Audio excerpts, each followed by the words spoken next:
अगर हम बलूचिस्तान के तनाजुर में मिलिट्री इस्टेब्लिशमेंट बामुकाबला बलोच इंसर्जेंसी की गहराई में जाने की कोशिश करेंगे तो इस्टेब्लिशमेंट हमें बलूचिस्तान के गहरे तरीन दलदल में धंसती दिखाई देगी और साथ में पाकिस्तान को भी लिया हुआ होगा, जबकि बलोच इंसर्जेंट्स ताकतवर से ताकतवर तरीन होते दिखाई देंगे। आखिर बात यहाँ तक पहुँची क्यों? क़याम पाकिस्तान के फौरन बाद जो आग इस्टेब्लिशमेंट ने बलूचिस्तान में सुलगाई थी, अब उसके शोले पूरे मुल्क को अपनी लपेट में ले रहे हैं। आखिर क्यों? रियासत ने ऑपरेशन में शिद्दत पैदा की तो बलोच इंसर्जेंट्स ने रियासत को गवादर, सीपेक, रेकॉर्डिक, क्वेटा, तफ्तान शारा समेत तकरीबन पूरे के पूरे मादनियात से महरूम करते हुए बलूचिस्तान को फोर्सेस के लिए मौत का कुआं बना दिया है, जहां फोर्सेस गोल गोल घूम रही हैं और आज़ादी पसंद उनका शिकार करते दिखाई देते हैं। आज के व्लॉग में मैं आपको बताऊंगा कि रियासत की पॉलिसी साजी में मुदाखलत ने इस खिते में किस तरह के हालात पैदा कर दिए हैं कि जहां हर तरफ सिर्फ तबाही दिखाई देती है। यानी मिलिट्री इस्टेब्लिशमेंट ने अपनी जाबराना रविश की वजह से पाकिस्तान को आज किस नहज किस मकाम पर लाकर खड़ा कर दिया है, उसके हक़ाइक़ भी खोलकर आज मैं आपके सामने रखने जा रहा हूं। इसलिए आज के व्लॉग को मुकम्मल देखिएगा और फिर मैं आपको बताऊंगा कि इस वक्त बलूचिस्तान में सन्नाटा है, हर चीज़ बंद है। खारान जैसा स्ट्रेटेजिक शहर बलोच सरमचारों के कंट्रोल में चला गया। मजीद पुल तबाह कर दिए गए। सुराब से मजीद 4 अफराद जबरी गुमशुदगी का निशाना बने, जबकि ओस्ता से लापता 3 अफराद की, जिनमें 2 सगे भाई हैं, मस्ख लाशें बरामद हुई हैं। लेकिन सवाल यहाँ पर यह पैदा होता है कि बलूचिस्तान में खौफ और दहशत का माहौल तो है, लेकिन BLA ने हीरो 3 की हिकमत अमली तब्दील कर दी है। जी नाज़रीन, इंतहाई अहम इतलात मौसूल हो रही हैं कि BLA ने अपने ऑपरेशन हीरो 3 की हिकमत अमली तब्दील कर दी है। हीरो, जिसने फोर्सेस से लेकर GHQ और ईवानों तक खौफ और दहशत फैला रखी है, ये भयानक ऑपरेशन अब किस हिकमत अमली के तहत किया जाएगा, ये हक़ाइक़ भी मैं आपके सामने रखूंगा। और इसका रास्ता खुद मिलिट्री इस्टेब्लिशमेंट ने BLA और BLF को फराहम किया है। ये एक सनसनीखेज बात मैं कर रहा हूँ, लेकिन ये बेसलेस बात नहीं है। इसकी मैं आपको पूरी कड़ियाँ मिला के बताऊँगा कि बेसिकली अब हीरो 3 कैसे और किस अंदाज में होगा।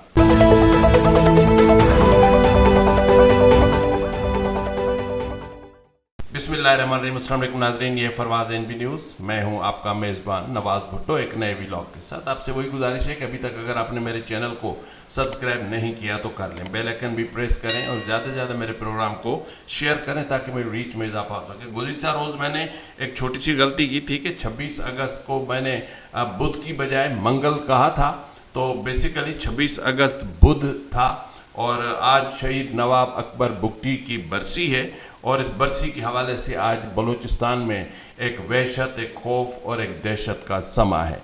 26 अगस्त के मौके पर बलूचिस्तान भर में सिक्योरिटी को हाई अलर्ट पर रखा गया है। क्वेटा समेत दीगर शहरों में फोर्सेस की नफरी में इंतहा से ज़्यादा इजाफा कर दिया गया। मुतअद्दिद रास्ते बंद कर दिए हैं। क्वेटा रेड जोन जाने वाले तमाम रास्तों को बेनज़ीर फ्लाई ओवर, चमन फाटक और मुल्हका इलाकों में ट्रक खड़े करके बंद कर दिया गया, जबकि फोर्सेस की भारी नफरी भी रेड जोन के अतराफ में तैनात कर दी गई है। ये जो सूरत हाल मैंने आपको बताई, ये बुनियादी तौर पर वो खौफ, वो डर है जो इस वक्त जो एक बलूचिस्तान की GHQ प्रॉक्सी हुकूमत के अंदर में छुपा हुआ है कि कहीं बलोच सरमचार हीरो 3 न शुरू कर दें और फिर वो रेड जोन में घुस न आए। लेकिन उनको अंदाज़ा नहीं है कि बलोच इंसर्जेंट्स ने या BLA और BLF ने जो ब्रास के अंडर अम्ब्रेला हीरो 3 शुरू करना था, उसकी हिकमत अमली ही तब्दील कर डाली। लेकिन गुज़िश्ता रात एक और भयानक वाक़या पेश आया। वो आया खारान शहर में, जहाँ रेड जोन में इंस्पेक्टर जनरल पुलिस IGP की रिहाइशगाह के करीब एक पुलिस मोबाइल को नजर आतिश कर दिया गया। ये उस वक्त हुआ जब सरमचारों ने खारान शहर का कंट्रोल अपने हाथ में लिया और फिर जो है वो बडो पुल, बाब खारान, सीपेक रोड और सरावान रोड समेत मुख्तलिफ मकामात पर मुसल्लह अफराद ने नाके कायम कर दिए। सरावान चौक पर चौकी समेत सर्वेलेंस टावर्स को भी तबाह कर दिया गया और 3 कस्टम एहलकारों को भी अपनी तहवील में ले लिया गया और खारान शहर को मुकम्मल कंट्रोल में लेने के दौरान सरावान चौक पर कायम FC की एक बड़ी चौकी थी उसको भी तबाह कर दी गई और काफ़ी देर तक बलोच शर्मचार खारान में मौजूद रहे और आग और खून का खेल चलता रहा, गोलाबारी चलती रही, गोलीबारी भी चलती रही और उसके बाद फिर शर्मचार बाहिफाजत चले गए।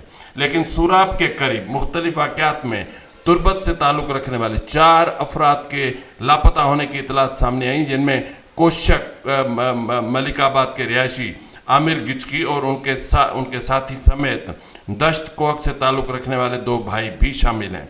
बलूचिस्तान के मरकज़ी शहर कोयटा में शेख ज़ायद हॉस्पिटल के करीब नामालूम मुसल्लह अफराद की फायरिंग से 2 अफराद हलाक हो गए। नामालूम अफराद की फायरिंग से हलाक अफराद का ताल्लुक़ अफ़गानिस्तान की साबिक फ़ौजी कमांडर से बताया जा रहा है। वो अफ़गानिस्तान के साबिक जमहूरी हुकूमत के कमांडर बसीरत अचकज़ई के इंतहाई ख़ास साथी भी करार दिए जा रहे थे।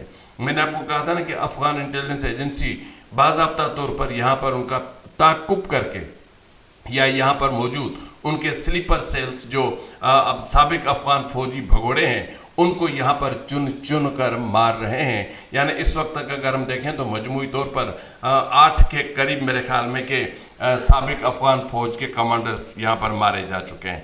इंतहाई अफसोसनाक अपडेट ये है कि पिछले 24 घंटों के दौरान बलूचिस्तान के ज़िला उस्ता मोहम्मद से 3 नौजवानों की लाशें बरामद हुई। जब उन लाशों की शनाख्त की गई तो मालूम हुआ कि ये वही मच से लापता होने वाले दोनों मासूम भाई वक्कास बलोच और मिठा खान हैं, जबकि तीसरे नौजवान की शनाख्त मकबूल अहमद के नाम से हुई है। दोनों भाई यानी जो वक्कास और मिठा खान मई 2026 में बलूचिस्तान के इलाके बोलान मच से मुबैना तौर पर रियासती तहवील में लिए जाने के बाद जबरी तौर पर लापता कर दिए गए थे और ये दोनों भाई मदरसे में तालिब इल्म थे और कुरान हिफ्ज़ कर रहे थे। मस्तोंग में कोयटा कराची शाहराह पर वाक़े पुलों को निशाना बनाने का एक सिलसिला अभी तक जारी है, जहाँ नामालूम अफराद ने धमाका खेज मवाद इस्तेमाल करते हुए मज़ीद 2 पुलों को तबाह कर दिया है। कोयटा कराची कौमी शाहराह पर वाक़े खटकुचा के इलाके रेकी बोझ में एक पुल को धमाके से उड़ा दिया गया और कौमी शाहराह पर चोटोमल के करीब एक और पुल भी धमाके से तबाह कर दिया और गुमाजी के जंगल से भी एक शख्स की गोलियों लगी से छलनी मस्ख लाश भी बरामद हुई है। लेकिन मैंने जिस तरह प्रोग्राम की इब्तिदा में ही आपको बताया था कि बलूचिस्तान इस वक्त क्या है, अगर हम मिलिट्री इस्टेब्लिशमेंट बामुकाबला बलोच इंसर्जेंट्स देखते हैं बलूचिस्तान को, तो बलूचिस्तान इस वक्त जिस मकाम पे खड़ा है उसके हवाले से बहुत सारे हक़ाइक़ हैं जो सामने आए हैं। लेकिन आज भी जब मैं बात करूँगा तो मैं बात करूंगा वही फील्ड मार्शल की धमकियों से, क्योंकि कल कुछ चीज़ें रह गई थी और कुछ चीज़ें ऐसी होती हैं कि जिनको तारीख़ी तनाजुर में एक बार बार देखा जाना भी ज़रूरी होता है ताकि उसके तमाम ज़ाविये कवर किए जा सकें। लेकिन इसी तनाजुर में मैं आपको बताता चलूँ कि जब भी किसी इदारे, वजारत, पार्टी या शोबे की शख्सियत बात करती है तो उसको इदारे या पार्टी की पॉलिसी तस्वुर किया जाता है। गुज़िश्ता दिनों बलूचिस्तान से मुतालिक वर्कशॉप के इख्तिताम पर field marshal general Asim Munir ने खिताब किया। उस खिताब को मिलिट्री इस्टेब्लिशमेंट के पॉलिसी बयान के तौर पर अगर देखा, सोचा और परखा जाए तो ये खिताब एक अलमिया था। इसमें ताकत और पार्लिमान से छीने गए अख्तियारात की मदहोशी थी। उन्होंने बलोच सरदारों को सरे आम तनकीद का निशाना बनाते हुए उनके किरदार को गद्दारी और मुल्क दुश्मनी पर मुबनी करार दिया और ज़्यादातर सरदारों के हवाले से, जबकि सच भी यही है। अक्सर दोस्त या लोग कहते हैं, आपने सुना होगा, कहते हैं कि कुत्ते की तरह वफादार हैं, लेकिन सच पूछें तो कुत्ता कभी वफादार नहीं होता और मैं कुत्ते को किसी सूरत में वफादार नहीं मानता, क्योंकि कुत्ता सिर्फ अपने मालिक का वफादार होता है और वो कुत्ता अपने कबीले का हमेशा दुश्मन बन जाता है और कोई भी कुत्ता अगर उसके मालिक के घर के करीब या किसी भी चीज़ के करीब है तो वो एकदम से भौंकना शुरू कर देता है। तो इससे ही आप अंदाज़ा लगा लें कि जो मालिक के टुकड़ों पर खाकर न भौंके तो फिर उसको भी वफादार नहीं कहा जा सकता। तो बलूचिस्तान के फील्ड मार्शल ने मजीद कहा कि बलूचिस्तान किसी के बाप की मीरास नहीं, ये पाकिस्तान का दिल और मुआशी शहरग है। अपने ہاتھوں اپنی شہرک کسی کو کاٹنے کی اجازت نہیں دیں گے۔ وہاں پر جس طرح میں نے پہلے پروگرام میں بھی کہا تھا کہ اکبر بگٹی، نواب شہید اکبر بگٹی کے پوتے زین بگٹی بھی وہیں پر موجود تھے، اور فیلڈ مارشل کا گھمنڈ دیکھیں تو انہوں نے ان کو مخاطب ہو کر کہا کہ نواب اکبر بگٹی نے گیس رائلٹی اور پیسوں کے خاطر پہاڑوں کا رخ کیا اور عام نوجوانوں کو ورگلا کر دہشت گردی کے لیے راستہ ہموار کیا۔ ان کے مطابق اکبر بگٹی کے تمام آل و اولاد پاکستان کے غدار ہیں۔ لیکن یہاں پھر سوال یہ پیدا ہوتا ہے کہ اگر سب غدار ہیں تو پھر زین بگٹی آپ کے دربار میں کیا کر رہا تھا؟ اس کو کیوں مدعو کیا گیا تھا؟ کیا یہ سنانے کے لیے مدعو کیا گیا تھا؟ کیا کسی مہمان کو جب بلاتے ہیں تو کیا مہمان نوازی کے آداب ہم بھول جائیں؟ انہوں نے مزید کہا بلوچستان کے تمام نوجوان لڑکے لڑکیاں اگر چاہیں تو شوق سے BLA میں شامل ہو جائیں، اور ذرائع کے مطابق اس دوران طیش میں آ کر آصف منیر نے ہاتھ اپنی گردن پر پھیرتے ہوئے کہا کہ ان میں سے کسی کو بھی نہیں چھوڑا جائے گا، سب کو مار دیں گے۔ کسی کو پاکستانی فوج کی جنگی اور انٹیلیجنس صلاحیتوں پر شک نہیں ہونا چاہیے۔ فوج کے پاس تمام سرداروں اور قوم پرستوں کی باتیں اور تاریخ موجود ہے اور کوئی بچ کر نہیں جائے گا۔ سیدھا مطلب یہ ہے کہ فیلڈ مارشل نے بلوچ سرداروں کو دھمکی دی کہ آپ کے ثبوت ہمارے پاس موجود ہیں، ہم جب چاہیں آپ کو جہاں چاہیں حراست میں لے سکتے ہیں، گرفتار کر سکتے ہیں، مقدمات بنا سکتے ہیں، لاپتہ کر سکتے ہیں، اور جو چاہیں سزا بھی دے سکتے ہیں۔ اب انہوں نے مزید کہا کہ تقریباً اس مزید نہیں بلکہ اگر ہم ان چیزوں کا جائزہ لیں تو تقریباً 20 دن قبل 31 جولائی 2026 کو پاکستان فوج کے ترجمان DG ISPR lieutenant general Ahmed Sharif Chaudhry نے بھی دعویٰ کیا تھا کہ بلوچستان میں بد امنی اور خراب حالات کے ذمہ دار وہاں کے کرپٹ سردار، وڈیرے، میر اور نواب ہیں جو بلوچ قوم کو اپنا غلام بنا کر رکھنا چاہتے ہیں۔ اب اگر ہم آرمی چیف کے اس لہجے، زبان، انداز کو گہرائی سے دیکھیں تو یہ کہنا پڑے گا کہ اونچا بولنے اور طاقتور منصب پر بیٹھ کر چیخنے سے سچ کبھی جھوٹ میں تبدیل نہیں ہو جاتا۔ اس خطاب میں پورے ادارے کی ناکامیوں سے بھری کھوکھلی تاریخ جھلک رہی تھی۔ جی ناظرین، فیلڈ مارشل کا یہ تڑی، یہ دھمکی، یہ غصہ، یہ سخت لہجہ، یہ انداز یہ بتا رہا تھا کہ وہ بلوچستان کی جنگ ہار چکے ہیں۔ اور پاکستان کا جیو پولیٹیکل سچ یہ ہے کہ سیکیورٹی اسٹیبلشمنٹ کی سیاست، خارجہ پالیسی، داخلہ پالیسی، معاشی پالیسی سے لے کر DC اور سیشن جج کی سطح تک، یہاں تک کہ ریاست کے چاروں ستونوں مقننہ، ایگزیکٹو، عدلیہ اور صحافت کو صوبوں میں مالیاتی تقسیم سے لے کر پانی کی تقسیم تک، وزارتوں سے لے کر محکموں تک، صوبوں کے وسائل سے لے کر بنیادی انسانی حقوق تک، صنعت سے لے کر پیداوار اور سرکاری زمینوں تک، ٹھیکیداری سے لے کر بینکنگ تک، تمام امور کی پالیسی سازی میں ملٹری اسٹیبلشمنٹ کی مداخلت نے دیمک بن کر اس کو تباہ کر دیا ہے۔ سیکیورٹی اسٹیبلشمنٹ کی غلط پالیسیوں کی وجہ سے پاکستان قیام سے لے کر کسی بھی ملک کا اچھا پڑوسی ملک ثابت نہیں ہو سکا۔ افغانستان کے امور میں مداخلت ہمیشہ کرتا رہا، ایران کے ساتھ بہت زیادہ تناؤ رہا، یہاں تک کہ ایئر سٹرائکس تک کی۔ انڈیا کے ساتھ اگر ہم تعلقات کا جائزہ لیں تو 1947 سے کشمیر جنگ سے لے کر 1999 کی کارگل جنگ تک 4 جنگیں اور آپریشن سوئفٹ رپورٹ سے لے کر بنیان المرصوص تک متعدد آپریشنز کیا ظاہر کرتے ہیں کہ ہم اچھے ہیں، کیا ہم اچھے پڑوسی ہیں، کیا ہماری پالیسی اچھی ہے، کیا ہماری خارجہ پالیسی اچھی ہے؟ یہ بہت سارے سوال ہیں کہ ملٹری اسٹیبلشمنٹ نے آج پاکستان میں جو سچویشن کریٹ ہوئی ہے، آج پاکستان جہاں کھڑا ہے، پاکستان کو جس طرح ڈیفالٹ کا آج سامنا ہے، اس کی ریسپانسبلٹی اگر ہم تلاش کرنے کی کوشش کرتے ہیں تو ہر کڑی ملٹری اسٹیبلشمنٹ کی بار مداخلت سے جا کر جڑتی ہے۔ کیا ملٹری اسٹیبلشمنٹ کی پالیسیاں درست رہی ہیں؟ اگر عدلیہ، صحافت اور پارلیمان پر سے لانگ بوٹ ہٹا دیا جائے اور پورا سچ کھل کر سامنے آ جائے تو پاکستان میں پنجاب کو چھوڑ کر بغاوت کی کتنی بھیانک آگ بھڑکے گی، کبھی سوچا ہے کسی نے؟ नाकिस पॉलिसी मेकिंग की वजह से पिछले 5 साल में कितनी तबाही आई है आपको पता भी है।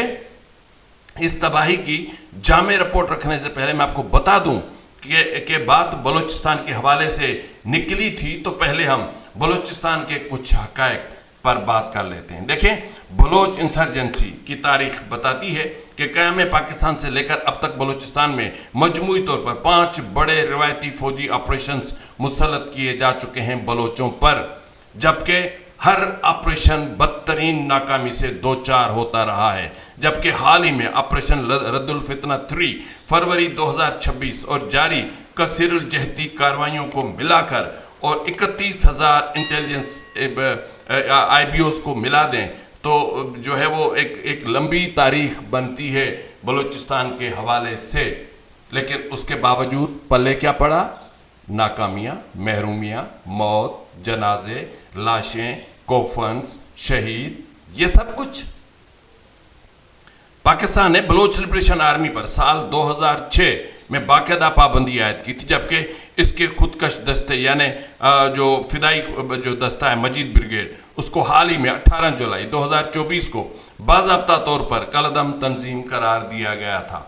तो 2006 से 2026 तक 20 साल का अरसा बीच में गुजर गया, तो रियासत BLA का क्या कर सकी? अमेरिका ने जून 2019 में BLA को ख़ास तौर पर पाकिस्तान की ख़ास दरख्वास्त पर नामजद आलमी दहशतगर्द करार दिया था।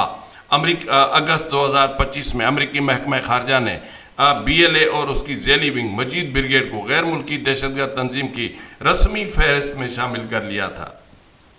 जबकि बरतानिया ने जुलाई 2006 में बलूचिस्तान लिबरेशन आर्मी को कलअदम और ममनुआ एक दहशतगर्द तंजीम की फहरिस्त में शामिल किया था।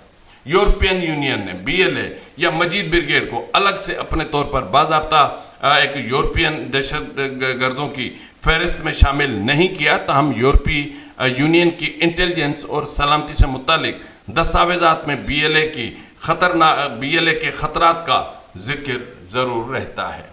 लेकिन BLA तो पहले से ज़्यादा ख़तरनाक हो चुकी है, जदीद टेक्नोलॉजी से लैस है, दुनिया की ख़तरनाक तरीन फ़िदाई यूनिट की हामिल है, मजबूत इंटेलिजेंस नेटवर्क रखने वाली तंजीम है, अल-फतह स्क्वाड जैसे मोहलिक तरीन ब्रिगेड की मालिक है, बयानिए की जंग से भरपूर इतनी है कि रियासत का बयानिया भी पीछे रह जाता है। ऑपरेशनल सलाहियतों और बेहतरीन दिमागों पर मुश्तमिल जंगजू तंजीम बन चुकी है। 11 अगस्त 2020, सितंबर 2025, जून 2026 से लेकर पिछले 6 साल से पाकिस्तान और चीन अक़वाम मुत्तहिदा में तकरीबन 1267 की पाबंदियों के हवाले से यानी BLA और मजीद ब्रिगेड के हवाले से सर तोड़ कोशिशें कर रहे हैं, लेकिन नहीं कर पा रहे। उसकी वजूहात क्या है? पिछली मरतबा क्यों अमेरिका, फ्रांस, बरतानिया ने वीटो कर दिया तकनीकी बुनियादों पर? जिन्होंने खुद पहले BLA को दहशतगर्द करार दे दिया था, अब वही मुल्क अक़वाम मुत्तहिदा में आकर उसका दिफा कर रहे हैं। तो क्यों?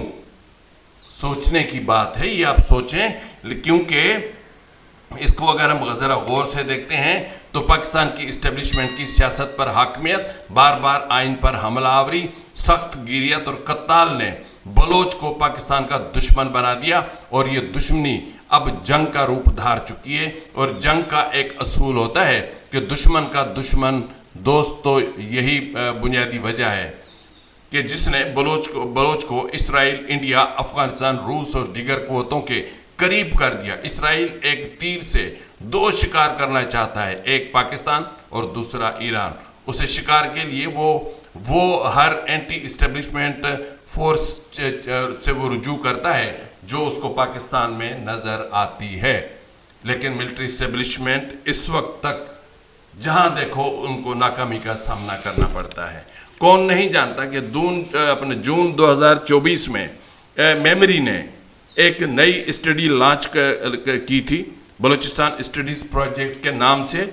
लेकिन जब मेमरी की वेबसाइट पर जाते हैं तो वहाँ पे आपको इसराइल का एक एजेंडा सामने आता है, जिसमें आपको फ्री बलूचिस्तान मूवमेंट नज़र आती है, जहां आपको पाकिस्तान और ईरान की शिद्दत पसंदी, इंतहा पसंदी اور دہشت گردی کے جیسے معاملات وہاں پر آپ کو نظر آتے ہیں، اور میموری کا بانی موساد کا ایک سابق آفیسر ہے۔ تو اس سارے تناظر میں اگر ہم دیکھتے ہیں تو پاکستان نے کیا پایا، کیا کھویا بلوچستان میں؟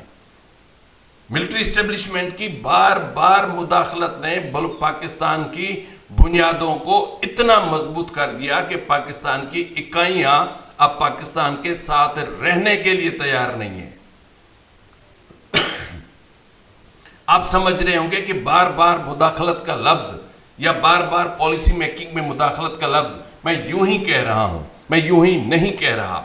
پاکستان گلوبل ٹیرر انڈیکس میں دنیا میں پہلے نمبر پر آن پہنچا ہے۔ عالمی انڈیکس میں فوجی مداخلت یا سیاست و حکمرانی میں غیر آئینی اثر رسوخ میں پاکستان دنیا کے 143 ممالک میں سے 103 پر ہے۔ کرپشن میں پاکستان 180 ممالک میں سے جو ہے وہ 133ویں نمبر پر ہے۔ بنیادی حقوق اور انصاف کی عدم فراہمی والے 143 ممالک میں 125ویں نمبر پر ہے۔ عالمی ادارے کرپشن پروسیس انڈیکس کی رپورٹ میں پاکستان بطور ملک 182 ممالک میں سے 136ویں نمبر پر برقرار ہے، جہاں ریاستی و سرکاری اداروں پر کرپشن کے الزامات کا جائزہ لیا جاتا ہے۔ عدلیہ اور قانون کی حکمرانی کی مختلف شعبوں میں ورلڈ جسٹس پروجیکٹ کی تازہ رپورٹ کے مطابق 143 ممالک کی فہرست میں سے پاکستان 130 نمبر پر ہے۔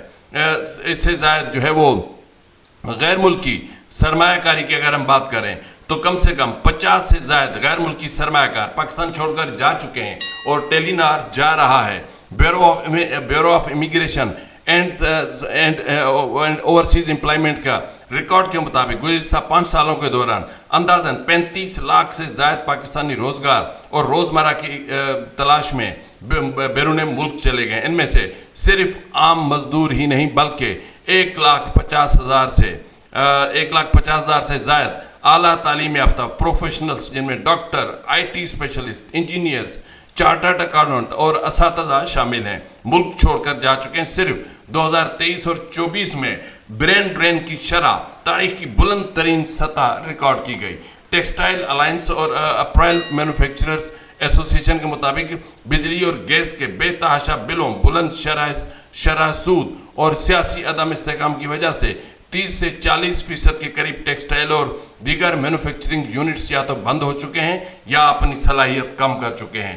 سینکڑوں صنعت کاروں اور سرمایہ کاروں نے اپنی آپریشنز پاکستان سے بنگلہ دیش، مصر، ویتنام، متحدہ عرب امارات منتقل کر لی، جہاں انہیں سستی بجلی اور مستحکم پالیسیاں مل رہی ہیں۔ ایسوسی ایشن آف بلڈرز اینڈ ڈیولپرز کے مطابق ریئل اسٹیٹ پر عائد بھاری ٹیکسوں مثلاً 7E ڈیولپرز اور سیمنٹ اور سریے کی قیمتوں میں اضافے کی وجہ سے ملک بھر میں 70% سے زائد تعمیراتی اور ڈیولپمنٹ پروجیکٹس رک چکے ہیں یا شدید سست روی کا شکار ہیں۔ مقامی بلڈرز اور نجی سرمایہ کاروں نے پاکستان میں نئے منصوبے شروع کرنے کی بجائے دبئی، ترکیہ اور ساؤتھ ایشیا کی ریئل اسٹیٹ سیکٹر کا رخ کر لیا ہے۔ اوورسیز پاکستانیوں کی جانب سے قانونی راستوں سے بھیجی جانے والی ترسیلات 2022 سے 2024 کے درمیان نان آفیشل کرنسی ریٹ اور بے اعتمادی ماحول کی وجہ سے اربوں ڈالر کے عارضی ہدف سے کمی دیکھی گئی ہے۔ اوورسیز پاکستانیز کا پاکستان کے آئینی اور قانونی نظام، خاص طور پر جائیداد کے تحفظ اور سیاسی استحکام پر اعتماد اٹھنے کی وجہ سے انہوں نے یہاں ہاؤسنگ اسکیموں اور اسٹاک مارکیٹ میں براہ راست انویسٹمنٹ میں بہت بڑی کمی کر دی ہے۔ اب مجھے بتائیں کہ پالیسی میکنگ کس کے پاس ہے؟ اب مجھے بتائیں کہ ایوان پر قابض کون ہے؟ اب مجھے بتائیں کہ ایوان سے اپنی مرضی کی ترامیم کون کروا رہا ہے؟ اب مجھے بتائیں کہ پولیٹیکل انجینئرنگ کون کرتا ہے؟ اب مجھے بتائیں کہ کون ہے وہ جو حکومتیں گراتا بھی ہے، بناتا بھی ہے؟ اب مجھے بتائیں کون ہے وہ جو عدالتوں میں جج لگواتا ہے، ان سے اپنی مرضی کے فیصلے لیتا ہے؟ کون ہے وہ جو ملک کی پاپولر لیڈرشپ کو جیلوں میں بند کرتا ہے اور کرپشن زدہ لوگوں کو پر مشتمل ایک حکومت بنائی جاتی ہے؟ کون ہے وہ جس نے پاکستان کی جڑوں میں اتنا تیزاب پھینکا کہ اب پاکستان کا وجود ایک ریت کی دیوار بن کے رہ گیا ہے؟ کون ہے وہ کہ جس کی خارجہ پالیسی اتنی دقیانوسی اور گھٹیا نکلی کہ ہم اپنے پڑوسیوں کے ساتھ تک अच्छे न बन कर रह सके और अपने पड़ोसियों के साथ हम तिजारत शुरू न कर सके और इल्ज़ाम ये आयद करते रहे कि हमारे पड़ोसी अच्छे नहीं हैं। बलूचिस्तान अपना अफ़गानिस्तान की जंग में बराह रास्त मुदाखलत किसकी थी? जनरल ज़िया क्या कर रहा था? जनरल मुशर्रफ क्या कर रहा था? ये सारे ताने बाने आप मिलाएं तो फिर आपको अंदाज़ा होगा कि जो आखिरी जो DGISI था जो अभी जेल में पड़ा हुआ है, जिसको सज़ा सुना दी है, हमीद क्या नाम है उसका, उसको देखें तो वो काबुल क्या कर रहा था, क्यों कॉफ़ी पीने गया था? वो तो उनके बच्चे थे। जब वो बतौर कोर कमांडर पेशावर थे तब उन्होंने वहाँ पर कौन से कारनामे अंजाम दिए थे? तो कहने की बात यह है कि जब हर चीज़ में आप टांग अड़ाएंगे, जब आप एक प्रोफेशनल इदारे से एक तिजारती इदारा बन जाएंगे, आप मुल्क के आइन कानून के साथ, सिविल सुप्रीमेसी के साथ खिलवाड़ करेंगे तो फिर यही होगा जो इस वक्त बलूचिस्तान में हो रहा था। तो बलोच यकीनन जो दुश्मन का दुश्मन है उसको ही अपना दोस्त समझेंगे। वो समझेंगे कि जाहिर है कि पाकिस्तान ने इंडिया के साथ दुश्मनी कर रखी है तो दुश्मन का दुश्मन हमारा दोस्त बन सकता है, और इसराइल के हवाले से भी उनके जहन में यही चीज़ आती होगी। तो ये चीज़ें क्यों आ रही हैं? किसकी नाकामियों की वजह से? किसके जो है वो हुक्म पर ये ऑपरेशंस होते रहे? किसके हुक्म पर नवाब नौरोज़ खान को कुरान दिखाकर धोखे दिए जाते रहे? किसके हुक्म पर नवाब अकबर बुगटी जैसों को बम्बार्टमेंट के ज़रिए शहीद किया गया? कितने हज़ारों लोग इस वक्त तक, मैं 50,000 से ज़्यादा लोग इस वक्त तक जबरी गुमशुदगी का शिकार हैं और हज़ारों लोगों को मावराए अदालत कत्ल किया जा चुका है। हज़ारों माएँ आज भी सड़कों पर भटक रही हैं। ये पॉलिसी मेकिंग किसकी है? तो मिलिट्री इस्टेब्लिशमेंट जब अपनी जो उनकी जो उसकी एक हदूद है, जो उसका एक डोमेन है, जब उससे निकल कर गैर आइनी इक़दामात करेगी, जब अपने हलफ की खिलाफ वर्जी करेगी, जब अपने आइन को अपने हलफ को पसे पुश्त डाल देगी, जिस मुल्क की भी फौज इस तरह करेगी उस मुल्क का हशर ऐसा ही होगा जो मैंने आपको बताया। तो इस वक्त बलोच इंसर्जेंसी के वाले से, जिस तरह मैंने आपसे कहा कि BLA ने अपनी हिकमत अमली तब्दील कर दी है, अब BLA नहीं लड़ेगा, फिलहाल BLA सामने नहीं आएगा। BLA इसी तरह करेगा जिस तरह मिलिट्री इस्टेब्लिशमेंट कर रही है।